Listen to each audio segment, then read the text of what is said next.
Thank you very much, John.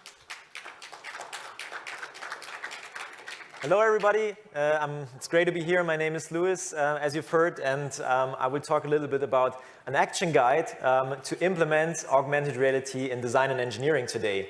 And across this talk, I have a couple of points that I want to show you, and I want to share some of the experience that we made when working together with enterprise customers. And what's I think important to know is that, first of all, a couple of things about HoloLight itself, the company I work for as a co-founder and chief marketing officer. We are for more than 8 years now in the market, and we work together with enterprises in a variety of different sectors. And we saw challenges, we saw success stories when working together with these companies. And I want to share this experience with you in this action guide that we presented. This is not only a talk, it's actually even a document that we can share with you afterwards if you stop by at our HoloLight booth the next 2 days. But for now, we'll do it like this. I want to start with a couple of challenges that we see in general when we have a look on the entire design and engineering market. So first of all, what we see is that obviously this is a market where costs are pretty high. All these companies who are producing and creating 3D elements, like for example a car, an airplane, a machine, usually is related to high costs, and wherever we find high costs, there's a chance to save a little bit. Secondly, the topic of sustainability and digital engineering gets more and more important. We see companies that are really thinking about how can we become more sustainable. It's part of their company strategy, so some people have to, but some others want to. And last but not least, it's also important to say, okay, everything can get more digital. And everybody who's visiting such an event as AWE, I think totally understands that this is related to digitalization. The third point is the pressure that we see that is put on the companies, especially if you think about global competition, the fact we see many companies that can no longer work as they work today because there is so much pressure coming. And last but not least, communication and collaboration is a very important topic. As companies work more and more together, they work more decentralized, many people in home office, and this also affects the design and engineering industry and is something that we will have a look on. And what I prepared in the next 15-20 minutes are these 6 points that we go through together and where I'll share some of the experience that we made so far. First one is how far can augmented reality actually go? So we have to understand the technology. Second, how do I identify a use case in engineering? And then the third point, safety, technology adoption, one of the most important parts. We need people to interact with the technology. The fourth point is then IT integration and data security. John mentioned the topic of streaming, something that I would like to introduce to you. Fifth, the topic of ROI.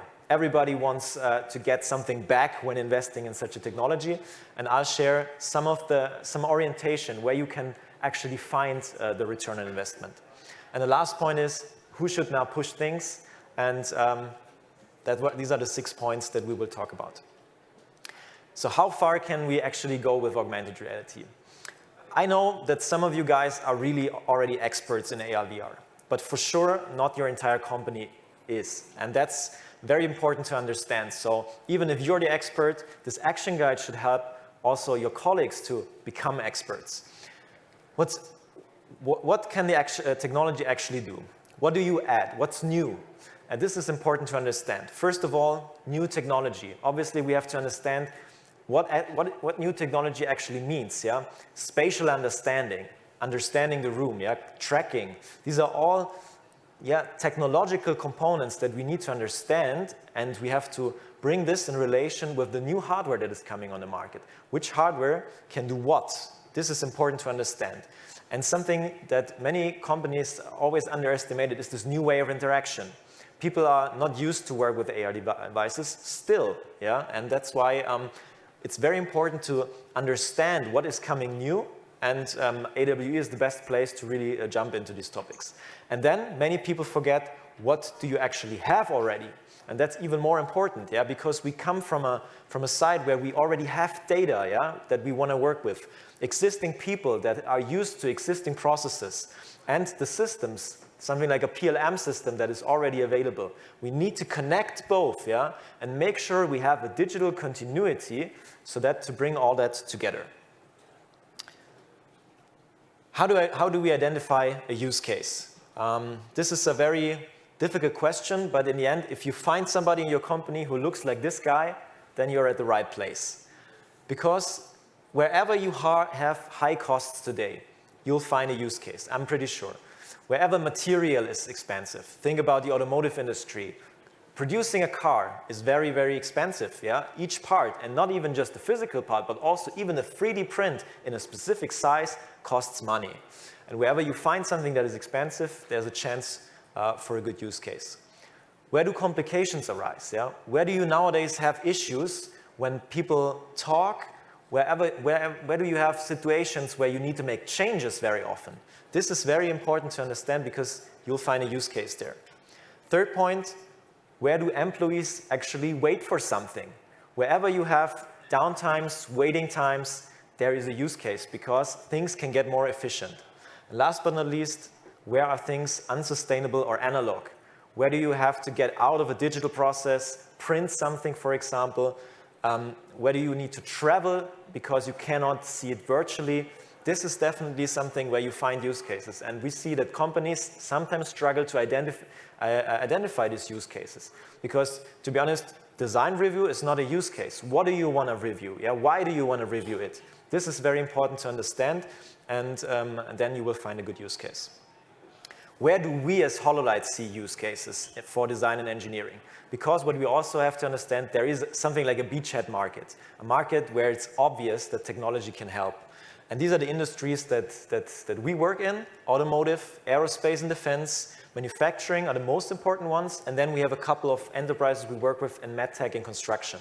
And the use cases, they vary. Yeah? Product development is a very important one. Wherever we produce something new, we can use this technology. Design reviews, but as mentioned before, not just reviewing it, comparing it with another object, for example. This is a reason for reviewing something. I want to see it virtually because I don't want to invest into the production of a physical prototype, or at least I don't want to do it that often. Stakeholder engagement, super important, yeah? The engineers and designers are usually experts for what they produce. But there are many people in the company who have difficulties in understanding why do we design it in this and that way. Can be the sales team, can be the product team, and these people, they need to work together, and AR can help them in getting a better understanding. Factory simulation, yeah, it's not just the object itself, but the whole production topic of digital twin where we can look into it. And then we go into training. But when we talk about training, we don't take it too broad because you can train everything. We talk in this context of design engineering very often about assembly training. So how do I mount something? People definitely underestimate how many processes are still manual. Think about an airplane. Yeah? It doesn't make sense to go into mass production because they are not, we don't produce thousands of airplanes per month. Yeah? So there are manual tasks still available. And quality control. Yeah? The less errors we do, the less costs we produce. Yeah? So these are use cases that we go into. And I brought one case study for you guys so that you can see and get a feeling of how does this actually look like. We work together with the BMW Group since a couple of years, and we deliver a software tool for them which helps their designers and engineers to visualize their 3D content and interact with it and do a couple of things. The challenges that they face, for example, are the costs for prototypes. Because as you can see here, the cars, before they go into mass production, they need to be designed, yeah? And they have a couple of car series and many, many cars that are produced. So it's not like they just have one car. They want to evaluate the concepts, yeah? And they have to bring in together many, many different parts. So there are many engineers working together. For example, your colleague is producing or creating a part of the car, the chassis, yeah? Others are doing the wiring. You have to bring that together and understand, okay, where are the requirements for my colleague, and how do we fit together? And then a very big topic is the visualization, of the 3D CAD models in AR. Because whatever they have and whatever they're designing, they're using powerful workstation nowadays. But the devices that we work with here at the show, they are not that powerful. So how can we bring in that together? I'll have an answer to that later on. And they are using our application ARIS, which stands for Augmented Reality Engineering space. And this gives them the opportunity to visualize their 3D CAD models. And as you can see here on the screen, they are visualizing, for example, the front of the car, overlaying it with the object, and then they evaluate what they created. And they have benefits out of this. And they were able to make a statement that the design decisions can be done up to 12 months earlier. And this means saving a lot of money and staying competitive. And this is very important. And secondly, they have less errors because they see before they create. Yeah? And this helps a lot and avoids errors. And last point is cost savings in the prototyping process. Companies have issues in communicating how much they really save. Yeah, this is not something that you find so easily when you read about a case study, but it goes into millions if you especially scale that from one car to an entire car series to the entire company. Safety and technology adoption. This is also a very important topic. And when we're talking about safety, yeah, we have to talk about the devices also. There are a couple of great devices out there that can be used in design and engineering. Historically, we've worked a lot with the HoloLens 2, and this is for sure a great device.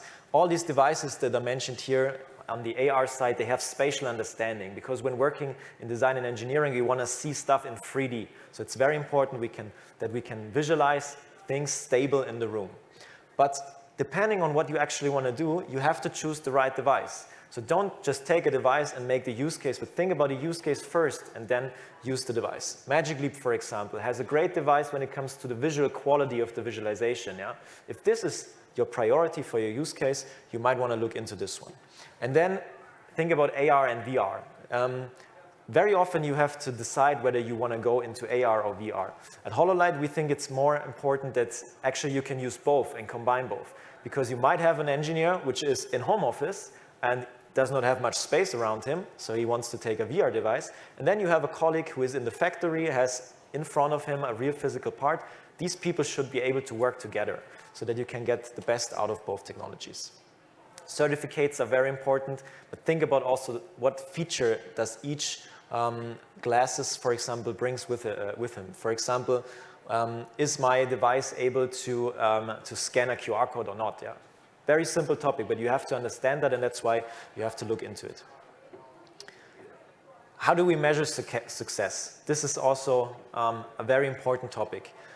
We've seen many companies struggling by identifying actually different KPIs. Yeah? They don't know. They start with a POC, they do something, but then the POC is over and they have no idea whether this was successful or not, because they forgot to define clear KPIs. What do we want to achieve? Yeah? Where do we come from actually?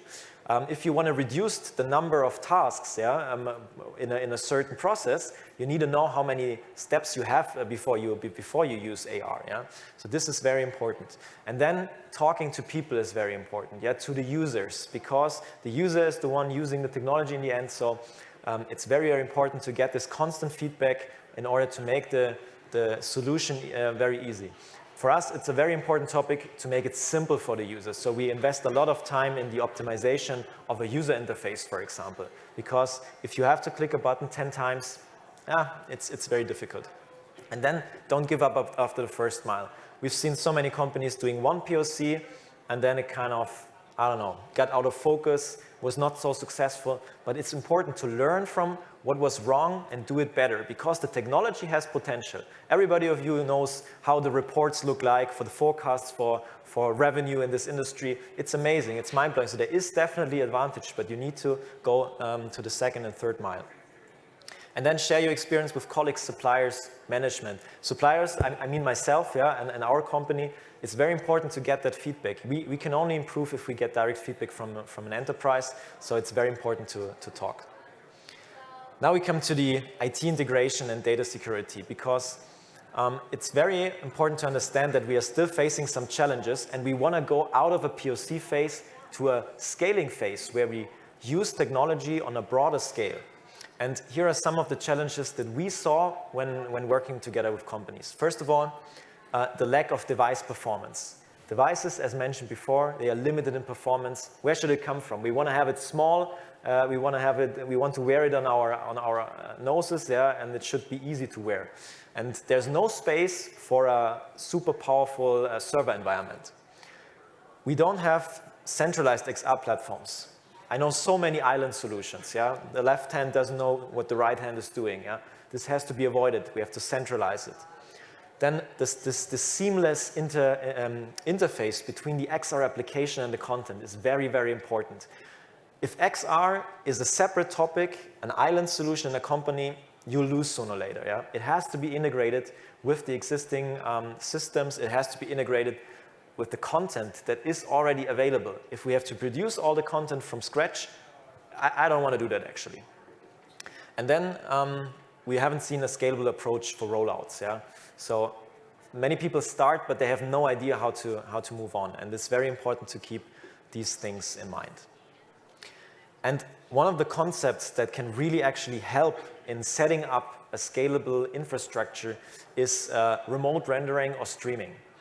And I'll quickly explain how this concept works. Usually, XR applications run on devices directly.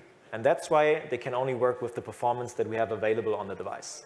In this case, on the XR device side, we just have an application to connect with the server side. And we outsource the entire application from the device to the server side. And on the server, we usually have much more GPU performance. We usually have much more capacity to render an application and send the rendered images to the device. So the device is just the receiver for an image. It's like pixel streaming. You visualize a 3D object that was rendered before in the cloud, and the information that is sent is always the same. Yeah? So that's a really, really great concept because you have more performance on the cloud, on the server side. You can visualize everything on your XR device side. And secondly, it's even more secure, which is very, very important for everybody working in design and engineering because the stuff that is created is confidential usually. And if you have data on the device, a device can get stolen, everybody can access the data, and that's why we shift the whole content to the server side because the server infrastructure is IT approved, it's secure, and the only thing you have on the device is an image stream. Yeah? If somebody can see something, okay, that's it, but you will never have the data. And this is why the concept of remote rendering and streaming is so nice for IT, it's so nice for the user because it's secure and the overall experience for the user is much, much better. So the ROI is a very, very important topic because everybody says, hey, I have to invest a lot of money. Devices are still very expensive nowadays. It's getting better and better, but still, what is my value? What is my output? And I will not give you like a form where you can like calculate everything for yourself, but what I will give you is some indicators where you will find your return on investment. So first of all, it's classic cost savings. Wherever you have high costs for material, and think about physical prototypes, think about plastics, about clay models that are designed in the automotive industry. Wherever you have that, there's a chance to save money. So you need to know how much do I spend today and how much will I save if I use augmented reality. Time savings, yeah? And here it's not just important to say, okay, it's travel, but travel in hours, in days. Yeah? How much days do I save if a colleague does not have to jump into the plane and fly over to another city? Very, very important. The time to market is a classic point. We've seen the example of BMW. Yeah? If you save 12 months in the decision-making process, yeah, this will affect your time to market. Yeah? You will be able to bring your product earlier to the market. And when we look on product quality, this is also very important. And product quality feels like a soft benefit, but you can make it a hard benefit if you think about the number of design faults that you are going to reduce. Yeah?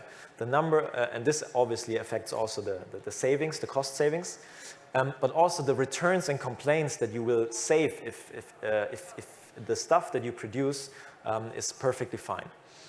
And then the sustainability and digitization topic. I think it's definitely also a driver, because if you can say that you're saving CO2 by less traveling, this is obviously a nice story and is pushing the whole topic forward.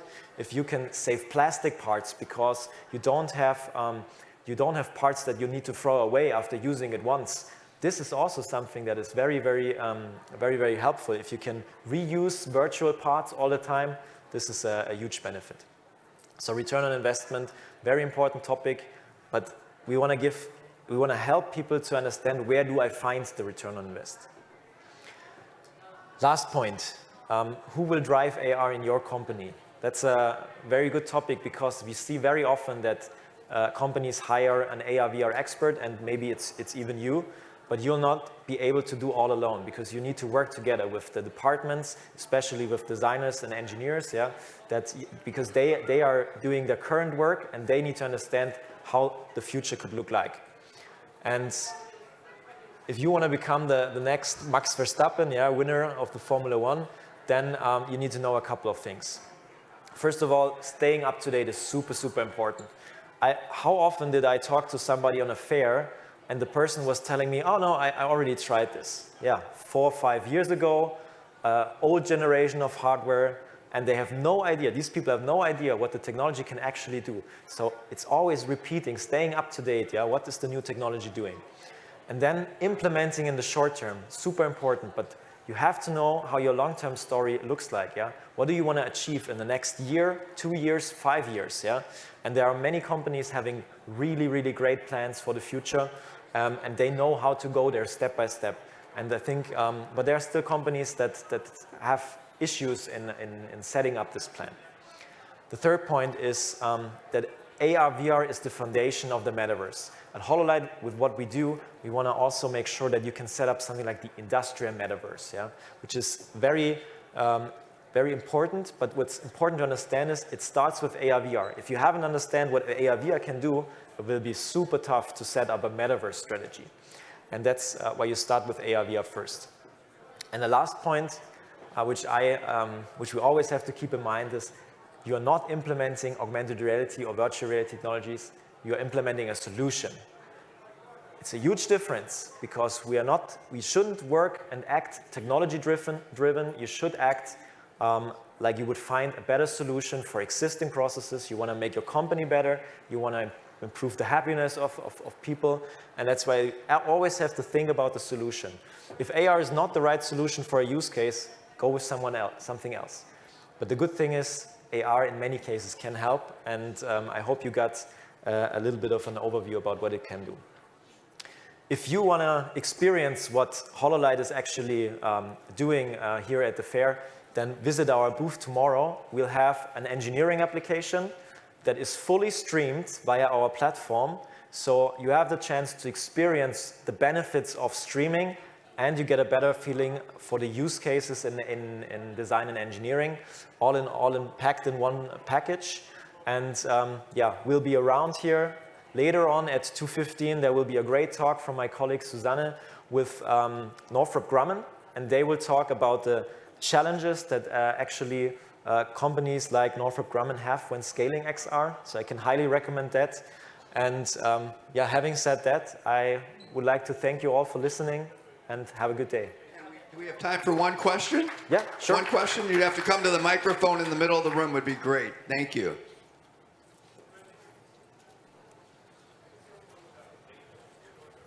Hello. How do you manage infrastructure for cloud remote rendering and the fact that the heads move all the time, even when we stay still, and that the rendering is at the right place? Yeah. So getting a stable experience for the user is very important. And when you stream from the cloud or for any kind of server, latency and bandwidth are very important. So you need a high bandwidth. Usually, you need to have low latency. We optimized our streaming in a way, working with topics like reprojection, so looking a bit in the future. So you have to understand where is the user moving with the head to always have this new image in real time. And we optimized this process with a couple of technical technical components to have a very stable streaming experience. It is possible to get a stable experience even if you're streaming from Germany to the East Coast in the US, yeah? But it's always depending a little bit on the use case, yeah? So how much real time do you need for which use case? So finding this right architecture and infrastructure is definitely something that we discuss intensively with our clients, but we have all kinds of infrastructures. We have GovCloud solutions, we have 5G campus networks, we have on-premise setups, and this is what I think what's great, because we can offer that flexibility, and depending on which cloud provider the customer has, we can offer, I think, a good IT setup. You're welcome. Thank you very much. Then have a great show.